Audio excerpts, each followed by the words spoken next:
চণ্ডীপুরাণে রক্তবীজ বলে একটা রাক্ষস ছিল। তার গলা কেটে দিলেও তার রক্ত থেকে হাজার হাজার অসুর জন্মে যেত।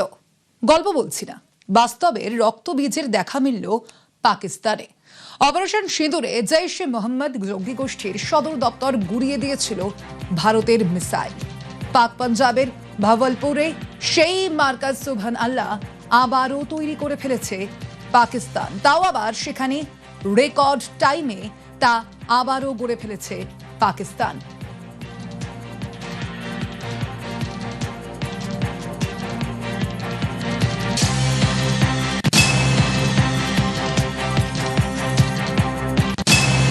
পাক পাঞ্জাবের ভাওয়ালপুরে সেই মার্কাজ সুবহান আল্লাহ আবার তৈরি করে ফেলেছে পাকিস্তান। আমাদের সঙ্গে এই মুহূর্তে রয়েছেন অ্যাসিস্ট্যান্ট নিউজ এডিটর প্রদীপ চক্রবর্তী। প্রদীপদার, যে বিষয়টা জানতে চাইবো যে এই যে আমরা দেখতে পাচ্ছি একটা রেকর্ড টাইমের কথা বলা হচ্ছে, সেই সময়টা একবার জানতে চাইবো তোমার কাছে, এবং তার পাশাপাশি অবশ্যই যে আবারও কি তাহলে সন্ত্রাসের চাষ শুরু হচ্ছে পাকিস্তানে? পাকিস্তান এটার মাধ্যমে একটা বার্তা দিল স্বর্ণা যে ওরা বাউ ডাউন করবে না, ওরা সন্ত্রাসকে একই রকম ভাবে মদত দিয়ে যাবে, এবং পাকিস্তানবাসীর কাছেও বার্তা দিল, কারণ ওই ধ্বংসস্তূপটা পড়ে থাকলে তা পাকিস্তানবাসী বা পাকিস্তানের যারা সন্ত্রাসবাদী গোষ্ঠীগুলো আছে তাদের মনোবলে একটা ধাক্কা মারতো। তাই জন্য ওটা তারা তড়িঘড়ি টাকার ব্যবস্থা করে ওটা তুলে দিল। এবার এর জন্য পাকিস্তান বাইরে থেকে কোনো ফান্ডিং পেয়েছে কিনা সেটা তো তদন্ত সাপেক্ষ, আমাদের সিকিউরিটি এজেন্সিগুলো নিশ্চয়ই সেগুলো খুঁজে বার করবে। তবে এত রেকর্ড টাইমে তুলে দেওয়ার পর, এই কাজটা তুলে দেওয়ার পর, এবং একটা রাষ্ট্রসংঘ চিহ্নিত জঙ্গি গোষ্ঠীর হেডকোয়ার্টারকে পাকিস্তান আবার দাঁড় করালো, ওখান থেকে শুধু ভারত বিরোধী কার্যকলাপ হয়েছে তা নয়, আমেরিকা বিরোধী অনেক কার্যকলাপ ওখান থেকে হয়েছে, এবং আমেরিকান জার্নালিস্ট ড্যানিয়েল পার্লের হত্যাতেও ওই জঙ্গি গোষ্ঠীর নাম জড়িয়েছিল, ওই পার্টিকুলার হেডকোয়ার্টারের নাম জড়িয়েছিল। সেটাকে আবার তুলে দেওয়ার পর পাকিস্তান একটা মেসেজ দিতে চাইছে। তবে এটা সত্যি, যেহেতু ওটা চিহ্নিত এবং অলরেডি একবার আক্রান্ত হয়ে গেছে, ওখান থেকে সম্ভবত গোয়েন্দারা সন্দেহ করছেন সম্ভবত আর জঙ্গি গোষ্ঠীর কোনো কার্যকলাপ হবে না। ওটা একটা বার্তা হিসেবে তুলে ধরলো, হেডকোয়ার্টার নিশ্চয়ই অন্য কোথাও সরিয়ে দিয়ে যাবে। স্বর্ণালী। ওকে প্রদীপ।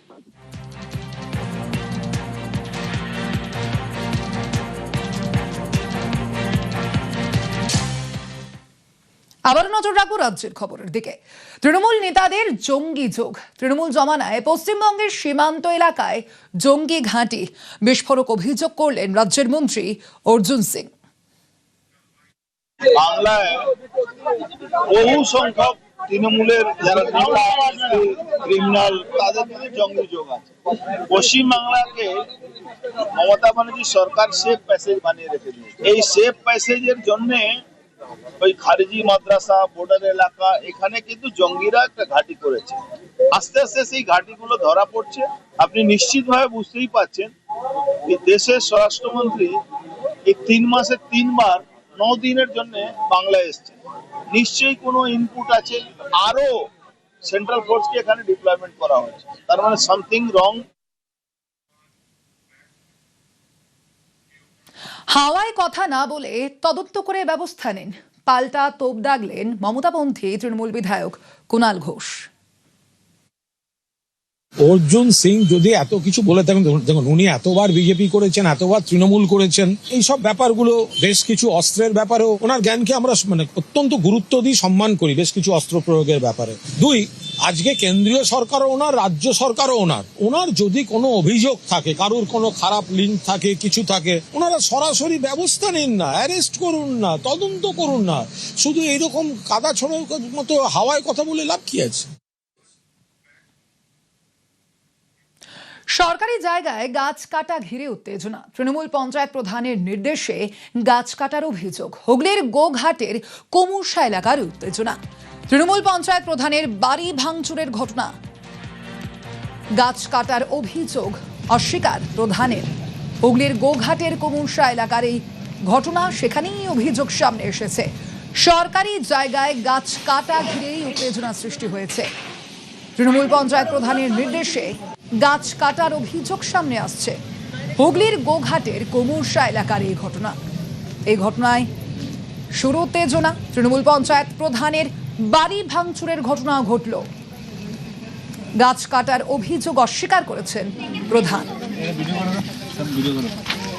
সরকারি জায়গায় কিভাবে গাছ কাটা হলো তা নিয়ে শুরু উত্তেজনা। হুগলির গোঘাটের এই ঘটনা আপনাদের জানাচ্ছি। তৃণমূল পঞ্চায়েত প্রধানের নির্দেশেই গাছ কাটার অভিযোগ সামনে আসছে, আর তারপরেই তৃণমূল পঞ্চায়েত প্রধানের বাড়ি ভাঙচুর করল স্থানীয়রা। গাছ কাটার অভিযোগ অস্বীকার করলেন প্রধান।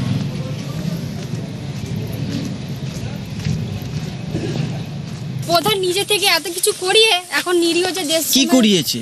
গাছ কাটিয়েছে। গাছ কাটিয়ে এমন ভাবে মানে ফাঁসানো হয়েছে যাতে এরা ফেঁসে যায়, ওরা বেঁচে যায়। ঘরে থেকে যেমন নিজের বউ বাচ্চারা ঘরে ভাঙচুর করে এখন মানে দেশের নামে। কিন্তু যেটা অভিযোগ উঠছে গ্রামবাসীরা প্রধানের বাড়িতে ভাঙচুর করেছে। হ্যাঁ, প্রমাণ দিক যে গ্রামবাসীরা যে হয়েছিল।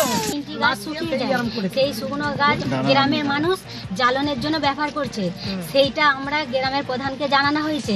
প্রধান ওই থাকাকালীন গাছটা হচ্ছে পুজো কমিটির জানা, প্রধান থাকাকালীন গাছটা কাটা হয়েছে। কিন্তু প্রধান যেটি কাটিয়ে এখন যেটি অন্যদের ওপর দিয়ে ঘাড়ে যে দোষ চাপে যে চুরির কেসে ফেলে দিচ্ছে, নিরীহ ছেলেদিকে কেস দিচ্ছে, এটা কি ঠিক করছে? নিজেরা মেয়েরা করেছে, মেয়েরা করেছে। কাদের মেয়েরা? ওদের বাড়ির মেয়ে। এই বুড়ি পুকুরে শ্মশানে কিছু গাছ ছিল, কে বা কারা কেটেছে এর মধ্যে আমরা কিছুই জানি না। আমি একদিন দুদিন পঞ্চায়েতেও সত্যিকারে যাইনি, গাছ কাটার সঙ্গে যুক্ত তাদের কিছু লোকজন আছে। হঠাৎ করে আমি এসে দেখছি ঘর বিশাল ভাঙচুর করে দিচ্ছে। এখন বন সিজন মানে হচ্ছে অরণ্য সপ্তাহ চলছে, এখন গাছ তো দূরের কথা, গাছে ওখানে মানে যাওয়াই উচিত নয়। এবং আমি প্রথম থেকেই গাছ কাটার পক্ষে কখনোই থাকিনি, ঠিক আছে। এটা আর গাছ কাটার পারমিশন তো আমরা কোনোভাবেই দিতে পারি না। মনোরঞ্জন দাস বলে একজন ছিল, আরও উত্তেজিত হয়ে আমাদের ঘর ভাঙচুর করেছে, আমার বউ, স্ত্রী এবং যে আমার মাকেও মেরেছে। টালিগঞ্জে বেআইনি নির্মাণ ভাঙায় স্থগিতাদেশ, ওয়াকফ সম্পত্তি দখল করে নির্মাণের অভিযোগ। সতীশ মুখার্জি রোডের এই ঘটনা, সেখানে বেআইনি নির্মাণ ভাঙায় স্থগিতাদেশ। টালিগঞ্জে বেআইনি নির্মাণ ভাঙায় স্থগিতাদেশ। অর্ণব রয়েছেন প্রতিনিধি ফোন লাইনে।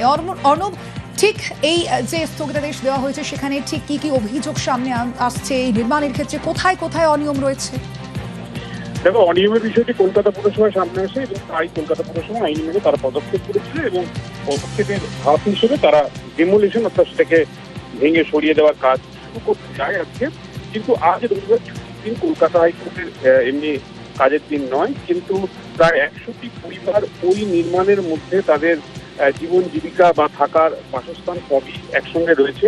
সেই জায়গা থেকে পরিবারগুলির তরফে কলকাতা হাইকোর্টে জরুরি ভিত্তিতে মামলা দায়ের করে অনুমতি চাওয়া হয়। ভারপ্রাপ্ত প্রধান বিচারপতি তপব্রত চক্রবর্তী সেই অনুমতি দেন এবং রবিবার ছুটির দিন বিশেষ বেঞ্চ বসে বিচারপতি রাজা বাসু চৌধুরী সপক্ষের বক্তব্য শোনার পর এক্ষেত্রে কলকাতা পুরসভার যুক্তি এবং একই সঙ্গে যারা মামলা করেছেন অর্থাৎ যারা দাবি করছেন ওই নির্মাণ ভাঙা যাবে না, তাদের যুক্তিও শোনেন বিচারপতি রাজা বাসু চৌধুরী। এবং দুই পক্ষের বক্তব্যের পর বিচারপতি অন্তর্বর্তী স্থগিতাদেশ দিয়েছেন। আগামী 30 দিন ওই নির্মাণ ভাঙা যাবে না, এই মর্মে স্থগিতাদেশ দেওয়া হয়েছে। তবে আগামী 30 দিনের মধ্যে এই জায়গাটি ঘিরে যে বিতর্ক দেখা দিয়েছে, সেই বিতর্কটি নিষ্পত্তির জন্য যে আইনি পথ খোলা রয়েছে কিন্তু কলকাতা পুরসভার ট্রাইব্যুনাল, সেই ট্রাইব্যুনালে পরিবারগুলির তরফে ওই জায়গার নির্মাণকে ঘিরে যে বিতর্ক সেটা আবেদন করা যাবে এবং সেই আবেদনের যে চূড়ান্ত ফলাফল তার উপরে কিন্তু কলকাতা পৌরসভা যে সিদ্ধান্ত আজ নিতে যাচ্ছেন তার ফলাফল ভবিষ্যৎ নির্ভর করবে এমনটাও বিচারপতি পর্যবেক্ষণে জানিয়েছেন। ওকে।